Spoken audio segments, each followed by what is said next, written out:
Hi, I'm Alicia. Hi, I'm Zalika. And I'm Anthony. Okay. Do you want to read the questions? Yeah. As you have them? Yeah. Okay, number 1. Why have Native women been historically targeted for sexual violence? So, I mostly talked about how they're seen as promiscuous and how they're eminently polluted with sexual sin. I think that view came from the religious fundamentalists. Like the people that first came over and encountered the Native Americans, they look at them and their tribal practices and how that conflicts with their religious belief. I found a part where it said that there was a colonial ideology that Native bodies are inherently violable, and by extension that Native lands are also inherently violable. Yes, we could rape the people, we can also kick them off their land. Manifest destiny. Yeah, I found that basically at the beginning, the very beginning of the book, it was talking about how they were inherently dirty. Mm-hmm. And they did that Ivory soap commercial or something. And it was a poem of how really racist dirty, poem. Right. Yeah. And then it said that like you said, it not only violated them but their land as well. Yeah, it stripped them of their dignity, kind of. Yeah. And it dehumanized them. You look at a culture, especially one that was here before us, Right. and I know that I think it was Procter & Gamble. Everybody was racist back then. Let's just admit that here and now. But the way that they did it was still representing those old colonial views, looking at someone who's been here longer than us, but because they're different, we judge them. Right. I think it says something like, I've been sweating through my hides all day, got dirt stains on my tent, and I'm so clean now, thanks to, what was it, Ivory Coast? The Ivory soap. Yeah. Yeah. Yeah. I was gonna say something until I forgot. I agree. I feel like that also plays a part in the patriarchal agenda or something like that. Because the way they degraded Native women and just their women in general, it's women were kind of there to serve them and their needs, so it can boost them up and let them have the power to do whatever they want and stuff. Yeah, I think they became, or they classified them as rapeable because Yeah. they were inherently dirty, and it let them dominate them. And this is what I was going to say. So the girl who actually wrote this book was, I think, a rape counselor. Yeah, And crisis counselor. Yeah, crisis counselor. Yeah. And she said that most of them, after being treated like that, didn't even want to identify with being Indian or Native anymore. So they're back to stripping them of their identity too. Right. And also, not just the patriarchal component like you were talking about, there was also that humongous racial component. And I think that may have been it more than anything. Yeah. Because, I think that the idea of feminism and independent women, looking at colonial times, that idea wouldn't have been around for 150, 200 years. But you look at race, and yeah, there you go. Since we're on race, within the book, it said that it was a strategy for white men to maintain control over white women. So at first I didn't understand exactly what it was talking about, so I had to do some research. And if a white male goes onto a reservation and rapes a Native woman, he cannot be tried in tribal court.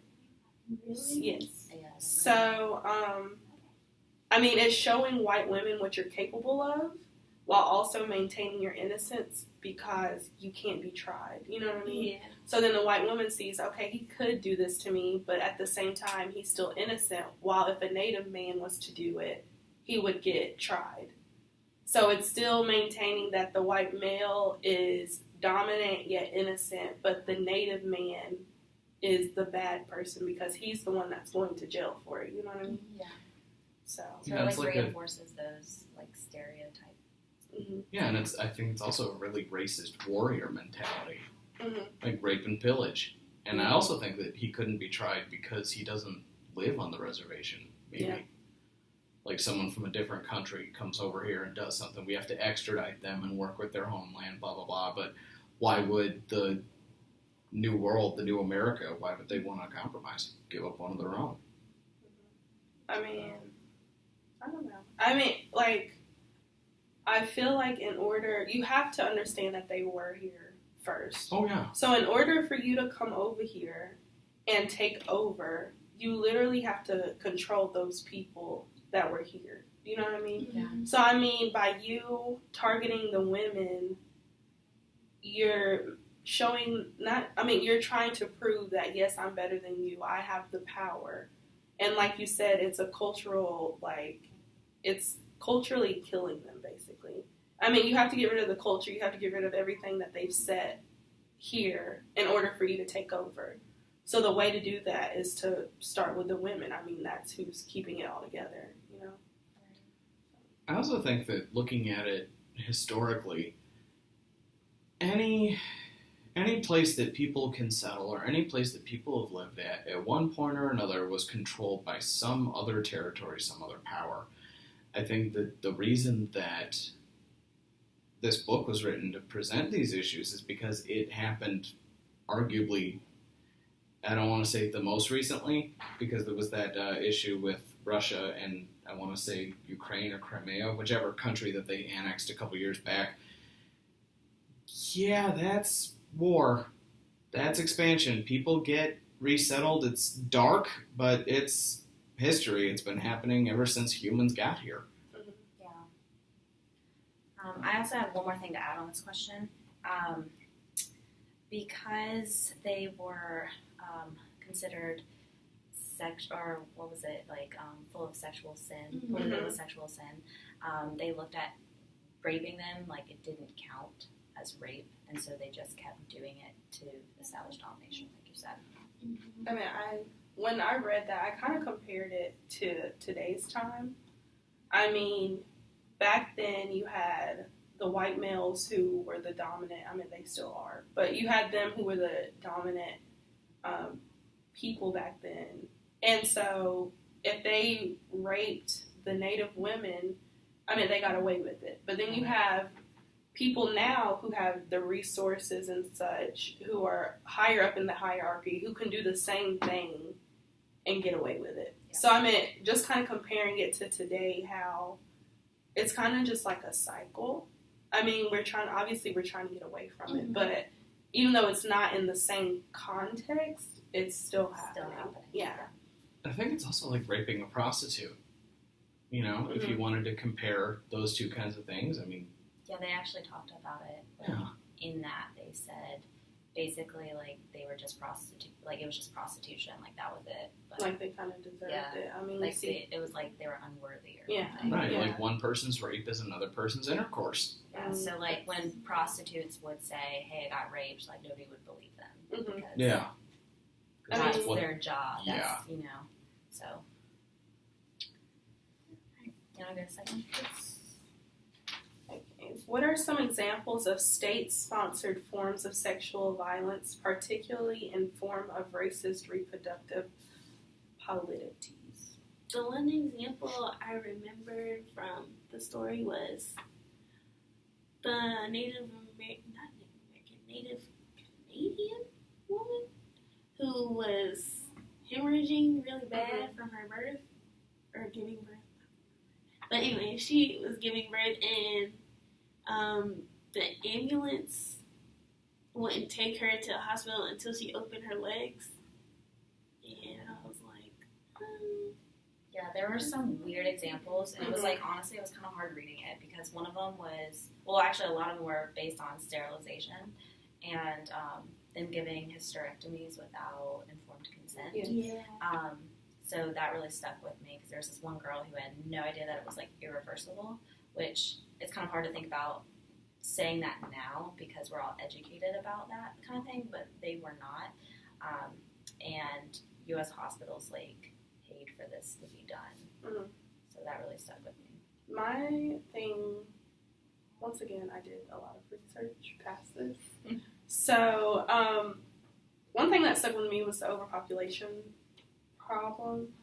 Like, I mean, I did research and they said that most Native women had at least 4 kids. So, I mean, if you see that they have at least 4 kids, and you think that they're not capable of taking care of these children. Not only that, but you have overpopulation. You're going to go to the people who you see have the most kids, you know what I mean? Because the overpopulation problem means you're fighting for resources and things like that. And if you have an overpopulation in one area, which most people, like most reservations are, even though they're in a situation where they have don't have the right kind of water or, just a bad situation, it's within a white community, if that makes sense.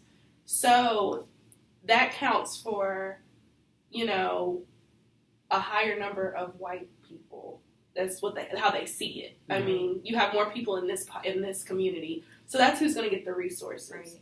But it's not necessarily going to the natives. You know what I mean? Because they're trying to control those populations. Yeah. So then you take it, and in order for you to get rid of the overpopulation, you have to take the natives. You have to get rid of them.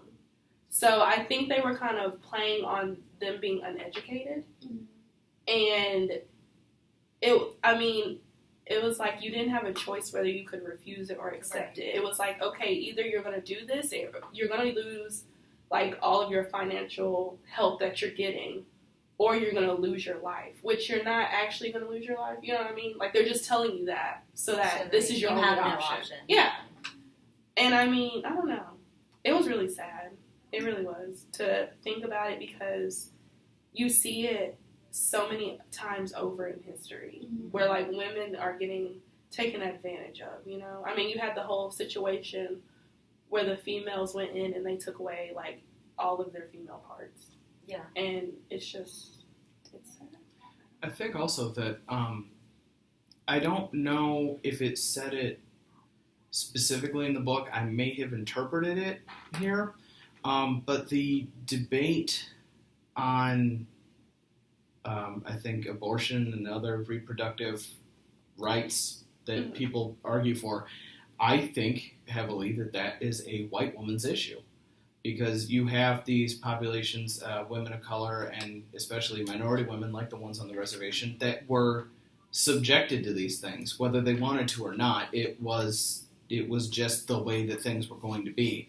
And if you look at it now, I think when there was a discussion on feminism maybe a year or two back, they were saying that instead of feminism being for all women across all different spectrums, however you want to look at it, there's 2 different types. There's white feminism, and then there's, I don't want to say black feminism because I think that might be too specific, but do you see where I'm going with that? Yeah, I see. I mean, there was a point within the book where they said that there was an act that specifically honed in on women's rights. I know what but there was also an act going against that said that the state has control over all Native people and what they're doing, and their land. Mm-hmm. So it made the argument that I guess Native people aren't actually human. Yeah. And I mean that's kind of what I feel like that kind of touches on what you were saying. Right, yeah, why we do studies on animals. Mm-hmm. That same mentality. If you strip away any feeling or emotion about something, it just becomes an object. It's disposable. It's a commodity. Dime a dozen. I also took note of this. There was this program called CRACK, and it stood for Children Requiring a Caring Community. But basically, they basically said that the poor women and the women of color were the ones that created social ills, and that their problems, what they were talking about drug abuse actually, their problems when they were drug abusers didn't need to be addressed. So when black women per se, came to a doctor, the doctor was more likely to report them to the police if they were using drugs, whereas a white woman, they wouldn't have reported, or natives. I thought that was interesting. That's kind of like, it was also speaking of the absent referent. Yep. Mm-hmm. That's kind of what that reminds me of, where they take your stories and use them, but they won't speak of you as a person that experienced it. There was also another thing that said, like, since we were on abortion, where it was saying that abortion wasn't paid for by IHS unless you were like you were about to die, or you know, something was going to happen with your child or something like that. But it was only paid for, like, it would only be paid for if you were not part of IHS. You know what I mean? Like, if you were part of IHS, then they wouldn't pay for it, which is very sad because, I mean, obviously most of the people on the reservation go through Indian Health Services. I mean, obviously that's what's given to them. So, I mean, to me, abortion was just like a punishment, because it also talked about how they didn't use anesthesia. Yeah. They said that they would, like, only do it or, like, pay for it or something, like, if the mom was gonna die or something like that. Yeah. Like, it was, they didn't have anesthesia, and then you had the doctors who made you feel bad, like, oh, I know I hurt you. Like, that'll turn you away from ever doing this again. Not taking into account whether they were raped, which obviously is a high percentage of them, or, like, not taking into account any of the things that they might have encountered to where they got into this position, you know? And, I mean, it just takes away their rights, I guess. Because, I mean, you have a choice. Most people have a choice whether you want to get an abortion or not. They didn't even have that choice, you know? It was like, oh, we're going to give you an abortion in order for you to feel how bad it is so that you will get sterilized or so that you will go onto this birth control. Right. The white man gave them one option. Yeah. And actually, when you were talking about the reservations that were surrounded by predominantly white areas, I remember a part in the book that was talking about the state decides where money goes to reservations, to schools, whatever. But because of, I think it said, legal and encouraged slave labor in prisons, a majority of the money, instead of it going to the reservations that actually need it, it's almost like a trickle down. The prisons take whatever amount of money they need. There wasn't a cap. There wasn't a limit to renovate, to do repairs, expand, maybe. And then, finally, the reservations got whatever little money was left. That's, yeah, I also did I read a little blurb about that online where, like I said, they're in predominantly white communities. So then all other communities who might need it have an underrepresentation. Therefore, it's taken away from them, when in reality, they're the ones that really need, you know, the money or the funding. Right, like regardless of number, it's still an issue. But because it's a pretty whitewashed background, you're not going to see it, so you don't think it's a problem. Yes. Go on. Yes. How have colonizers used sexual violence as a primary tool of genocide? So, I think we touched on that earlier with the abortions resulting from rape and the lack of anesthesia, thinking, well, maybe this will encourage you to get sterilized so that this doesn't happen to you again. When it was kind of, I really hate saying orchestrated, but yeah, the men that did the raping were sowing the seed to recommend sterility. Yeah, I think we kind of touched on this on question 1 as well, where we were talking about how they basically use sexual violence against the women to control them, to dominate them, so that they could kind of have a mass genocide right there. Yeah, like with that identity crisis. Strip the identity, strip the culture. Yeah, I had said colonial desire to stop them from reproducing. And then right under that I said the more degenerates and abnormals that are eliminated, the lives of who speak will be improved, stronger, and more vigorous. And I mean, like we said, they're seen as like promiscuous and such. So obviously, like you said, they're seen as dirty and all that other stuff. So I mean, if you have the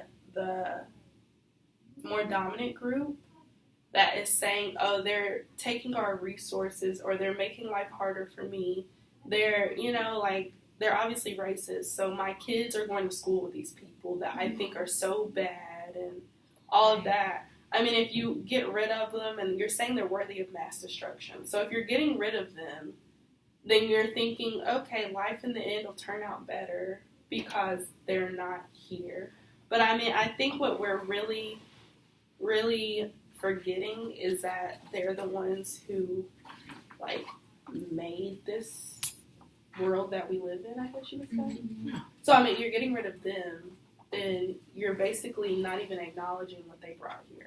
Right, and additionally, if it's not one group targeted, it's going to be another. Yeah. Mm-hmm. There's always going to be some dominant group that's going after one another. Right, like, I think, and this was just a little thing that I happened to notice, I think that prior to gay marriage going before the Supreme Court and becoming legal and everything, everybody was campaigning so vehemently, either before or against.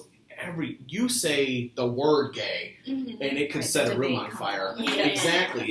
It makes people so mad.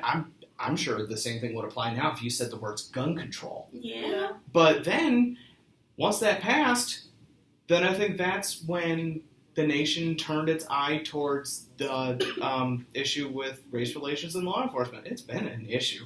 You think Yeah. that's new? That did not happen overnight.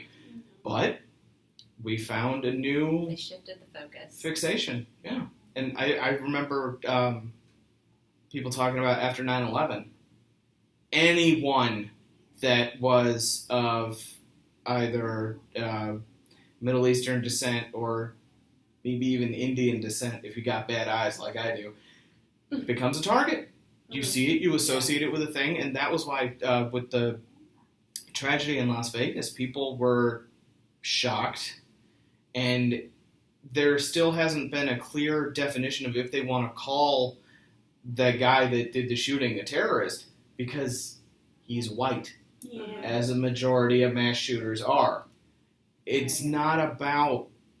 People look at terrorism, and that word is so loaded because the media, and I hate being one of those people that says, oh, the media did this, but it's true. They It's the profit media. off it. That's what makes people watch, Yeah. click the link, that makes the advertisers, they make money off of it. We've been trained to associate terrorist with fill in the blank, Yeah. Yeah. whatever targeted It's population. funny because it's like there were thousands of plane crashes that happened that day, but since, you know, they were of Middle Eastern descent or whatever, they're automatically considered the terrorists, even though there's been terrorism. Terrorism has always been an issue. Well, and I also in think any they did try to country. fly a plane at the White House. I mean, yeah, but terrorism just didn't spark up that Right. one day. Yeah, like no You one know? said that the Columbine shooters were terrorists. Yeah. They just Right. said that was a mass shooting. Because if National they were tragedy. in the U.S., like if they were U.S. citizens, they wouldn't have said anything. Oh, never. Ever. So I feel like it's because, you know, they want to keep people scared. However, they want to keep people scared of a particular thing. Like with the white women and how the white men would, you know, assert that power over white women. They would also assert it on Native women, and yet they'd still be like, oh, the Native men are bad, they're going to rape you, so, you know, you should stick with me. Yeah. So, yeah. Do you want to do the next question? Sure. How have boarding school policies contributed to rates of sexual violence? So the main point that I got was that the sexual abuse was not reported. So, I mean, if it's not reported and you have school officials going around, and they're obviously taking these kids out of their houses for like weeks, months at a time. Well, because it's a boarding And school, you see. yeah. And I mean, you stay there, like you said, and then you go and you have the officials coming in doing whatever, and then it's not being reported. Then obviously they feel like they can keep doing it because there's no like sanctions Yeah, they're happening. not- There's nothing going on, you know. Yeah, there were two examples from the book that stuck out to me. One was, I don't remember this guy's name, but he had like molested like 100 and something, 140 some odd boys kids. or Oh kids. yeah. And no investigation happened, no questioning happened, nothing. They just kind of dropped it. And then the second one was these priests and like clergy officials were raping all these girls, and they had like a graveyard for their dead babies that they would put them in. And I was actually like, it was really hard to read. Like it was stuck out to me a lot. I remember the first example you used, and one of the guys, I cannot remember his name, he was saying how he almost wished that native speakers didn't learn English or weren't assimilated so that they wouldn't have. So that they couldn't talk about it. Oh, what? Oh, That maybe. was it? What? Okay. Maybe. Oh, I mean, that could probably play a role in it. Right. And there was, which one was it? It stuck out to me. Oh, the guy that even in his interview admitted that he had been, I think it was arrested for Oh, yeah, molesting I know what you're kids. talking about. Right, and he still got the job. Still got the job. Yep. Yeah, It was no like with hesitation. They're like, kids. all right, you're hired. Yeah, it was with kids too. Yeah, and So, A job with kids? yeah. oh yeah, like I don't know if he was one of the teachers. I don't quite remember, but yeah, it says that I think he was a teacher. because I looked at what year the guy founded the schools, and it said 1909. I could be wrong, but there were no strict background checks to try to prevent these assaults until 1990. So for 81 years. Anything. And he ended up molesting those children too. Oh yeah, everybody did. Everybody did. Within the reading, it talked about how they didn't really pay attention to adults because they had already, like, grown into their culture, you know? But they took the kids to try to kill the culture. And then I had to kill the Indian to save the man. So I feel like, they're doing all of these things to them to try to kill the culture within. So that hopefully they can grow into being like a socially accepted person by whose standards we all By the white man's standards. standards. It must be acceptable in the eyes of the white man. Yeah. But I think that the molestation wasn't a motive for killing the culture. I think that was just a really, really unfortunate coincidence. Mm-hmm. Yeah, and everyone participated in it, and nobody got Yeah, caught. So it just like, happened to be snowballed. that way. Yeah. They were trying to kill a culture, yes, trying to remove the savage out of them and turn them into good Christian principled white people. But the molestation was kind of a little oversight. If they actually had done background checks and had actually paid attention and reported it, it wouldn't have been such an epidemic issue. Mm-hmm.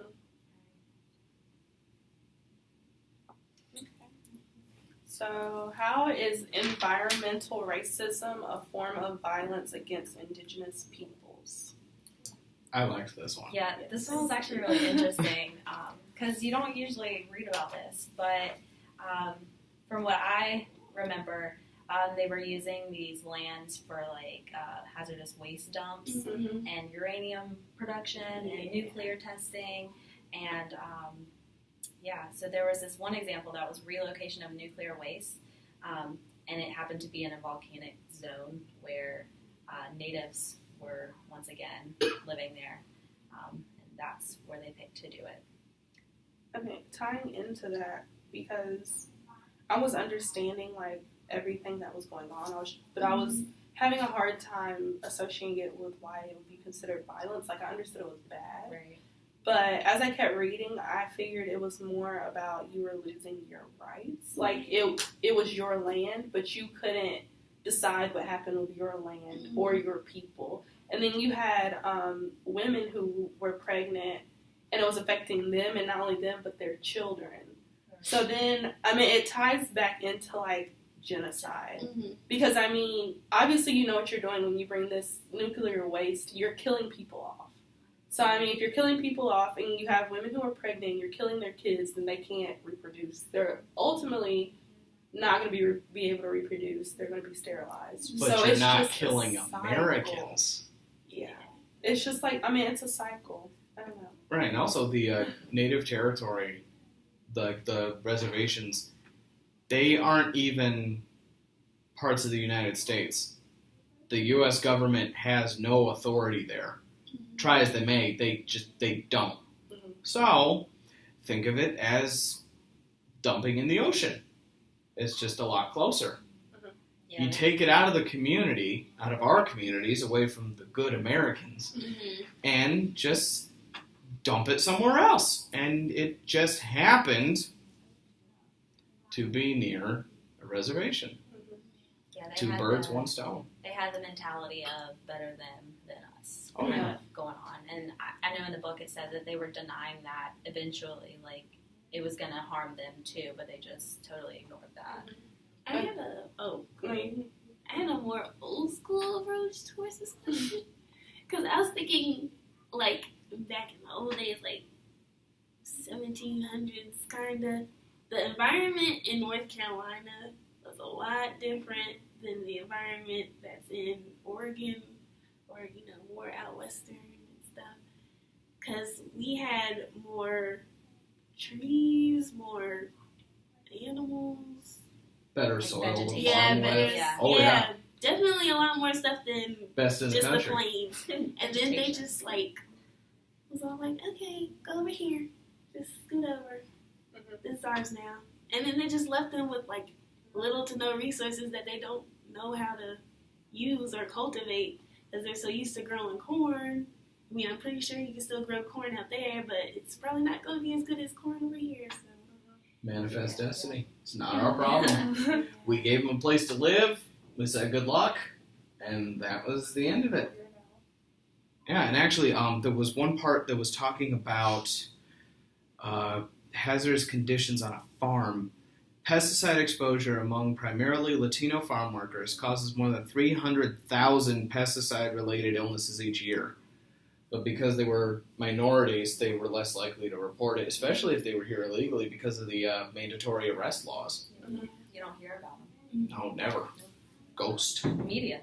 Yeah. Once again. Another thing I thought was interesting where it was talking about how, the environmental institutions, obviously you're doing all of this on their land, so you have to be an ally with them. But I found it interesting because you want to be an ally with someone, not you want to be, but you're forced to be an ally with someone who is actually working against you. Mm-hmm. So, to take it a little deeper, you have the native people who are obviously uneducated and this, that, and the other. They're forced to work with these people who know all of the laws. Like I said, the law that, we can take your land and you and do whatever we want, and you have no say in it. They know all of the laws and everything, and they can work around anything that they want to, yet make it seem like they're trying to work with you and be good to you. And another thing, I know this is going back on another question, but there was someone who was interviewed said that they did use the birth control because they didn't see why their doctor would give them something that would harm them. Mm-hmm. It kind of falls back on this. You have these institutions who are coming in and putting this waste in your backyard. But it's why would the government do something to harm you? Right, yeah. You want to think that they're trying to work with you, when in reality they're just trying to get rid of you. And that goes back to the genocide thing. Mm-hmm. And Destruction. I don't know when, and I don't know where, but anybody ever heard of the law of reparations? I believe. If native populations are able to prove that a certain space of land or a certain stretch of it was in their native territory, they are legally allowed to reclaim it. Mm-hmm. But you really going to tell them that? I don't know when that law came in. I don't know. It may be, unfortunately, more recent, following this analysis. But just a thought. Yeah, a lot of times they don't know what freedoms they have or what abilities they can have, things they can do. And the less they know, the better. Yeah, I mean, so that's- much of their so much of their culture has been erased and whatnot. Because I know my great grandparents were Native American. I know, anyway, but I'm pretty sure they didn't know the same freedoms that they could get or whatever. So it's really sad. And just tying in like an outside example of that, I watched a documentary on how immigrants come over. You know, they work in the fields and all that stuff, and they kept getting like raped, and they didn't know of their rights. Yeah. Like they didn't know that you can't be deported if you have an open investigation going, and I no think I one, watched that same no one would documentary. tell them. We probably all went And- to the same class. Race, class, and gender. Is that one? That one. Yeah. But I mean, just like what you were saying, they don't inform you. In some ways, certain institutions know they're doing wrong, and in order for them to cover their butts, they don't tell you what you need to know to get yourself out of. I mean, Do you mean unethical or do you mean no, wrong? I mean unethical. To me, I mean unethical. And, Yeah, I mean and that's the unethical. problem because it's a gray area. Right. It's like we don't have to tell you, we can, I but mean, we can yeah. say you should know. I thought that in that documentary they could be deported until that law or something was passed where Yeah. they could speak up and they wouldn't get deported.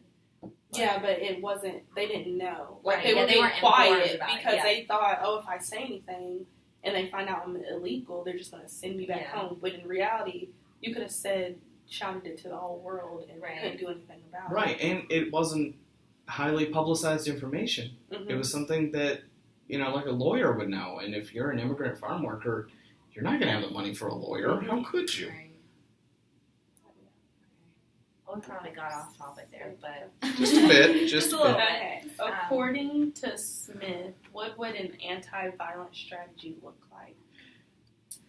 So this one was a little challenging, but mainly it challenged the notion that a home was a safe place because a lot of violence takes place in the home, especially towards women with domestic abuse.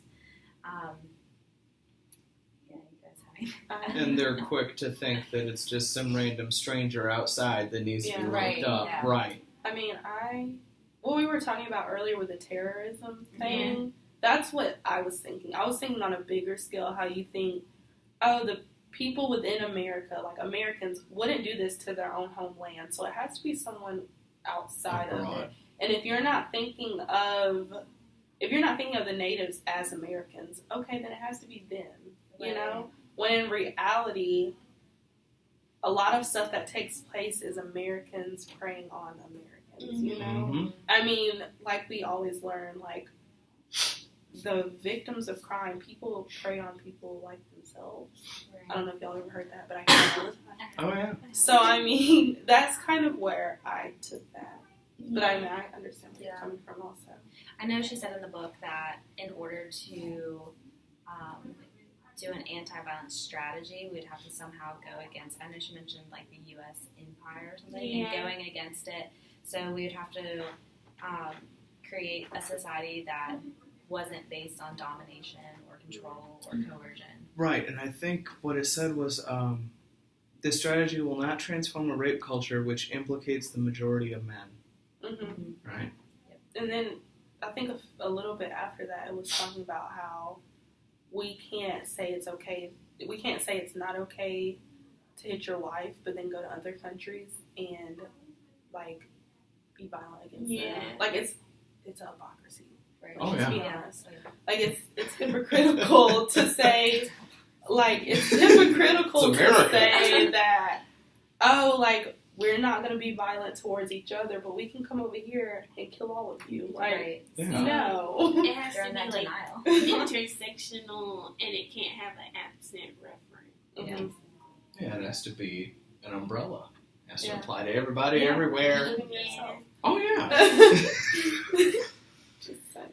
I mean, I also have create structures within our organizations that model the world we're trying to create. That kind of goes off Yeah. what we were just saying. Right. Yeah. Because, I don't know. I mean, you have where you're saying, like, okay, they're dirty or they're promiscuous or this, that, and the other.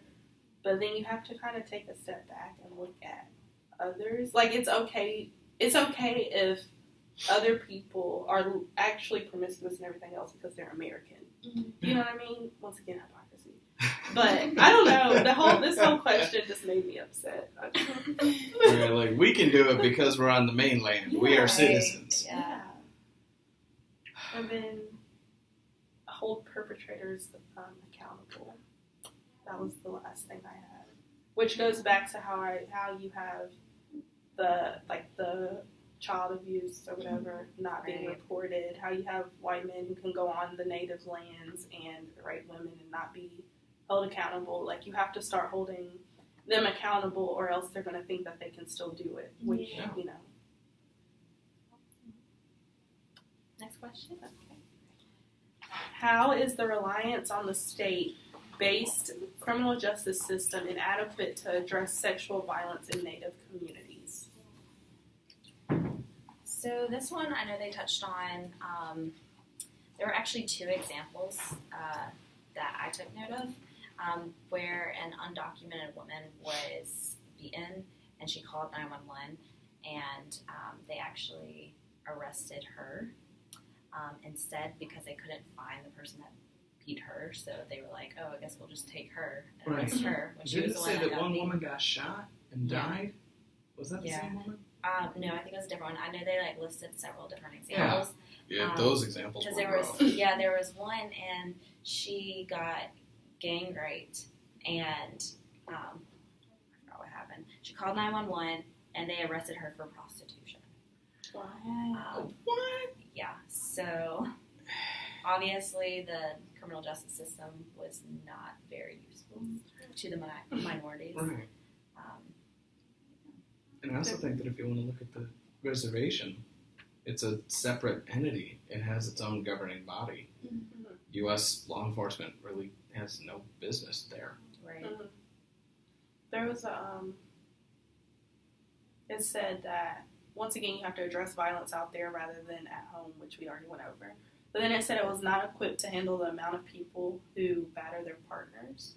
Because, I mean, obviously, there's a huge number of people who are experiencing domestic violence. And you would have to jail all those people. And plus, a lot of people don't report it, Mhm. Yeah. so they don't even hear about a lot of them. Yeah. But I know it also mentioned that. What was the actual question? You're fine. The criminal justice system, it kind of took away, it gave power back to the state, Mhm. and it took away a collective movement of people coming Yeah. together, and it gave all the power back to the state and took it away from them. So I mean, that's you can't protect people when you're the one that's involved. Mhm. I mean, you're the one that's involved with sexual violence and the perpetuation, of sexual violence. So how can we expect you to protect us when most of this is happening because of you? Yeah. Why would you convict yourself? Why would you tell on yourself? I know, you'd never do that. And I think that relates back to I think it was the second question when I mentioned that thing about the prisons. Where they get their money, if you give it back to the state decides where the money goes, they're Right. going to give the money to the prison. Yeah. Because prisons there's have a cycle. predominantly minority population. They can do, what is it? Like the thing in the movies where they're making the coat hangers out of the things with the metal. Oh, yeah. They Yeah. don't get paid for that. That's free labor. That is legally sanctioned slavery. Prisons need money. Mhm. Private business. That's $1 billion industry. You can start your own prison if you wanted to. Mhm. Buy some land, the state gives you money. Well, no, I think you need investors. But then, boom, you're set for life. Mhm. The last point I have, because it says, how do you address sexual violence in Native communities? You can't address it if you don't even acknowledge Native women Yes. as humans. Right. It's not possible. That goes back to just applying the law. Mhm. They're getting minorities are getting different treatment or enforcement from police officers than others. And I think that's where I was going with that prison thing, because I sort of lost my train of thought and petered out there, but you brought me right back to it. If they don't have money, then they can't allocate the money to the proper resources that could help the victims, or even have enough staff people to work at these places that can provide help for these victims. And then that's another compelling reason as to why they don't say anything. I mean, There's no one there. Yeah. Why knock? No one's home. I mean, but if you do give the money, if you give money to the resources that'll help them, then you're risking them coming after you. You know, like it's the hierarchy and the power struggle. Like if you give them resources, then you're giving them power. Right. And that's exactly what they're trying to avoid, is giving them power. But I think that it's something that kind of needs to happen. Eventually you're going to get your comeuppance. Yeah. One way or another, it's going to come back to haunt you. I think another issue is kind of like education. Because I don't even know one name of a reservation. So I can't really help. Education is a big thing. Because a lot of people think, I mean, I know me personally, before I read this, you always hear, once people who live on a reservation turn 18, they start getting money. I don't know if anybody else has heard that. But I've heard that so many times. Yeah. Like when you turn 18, you get so much money like a year. And you think, these people have so much money. Yeah, I didn't know that until I didn't know that until I started reading this, that they were struggling like that. Yeah, there is no money. Like $50. Yeah. Boom. I didn't know that. Courtesy of the U.S. government. Thank you. Anything else on that one? No. Any other question anyone wants to go back at? I know that we may have flip-flopped here and there, but... No, I feel like they're all cohesive. Alright, I think we did good.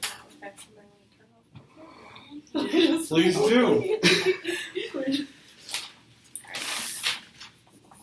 Where's my mouse? Oh, that's going to be on there.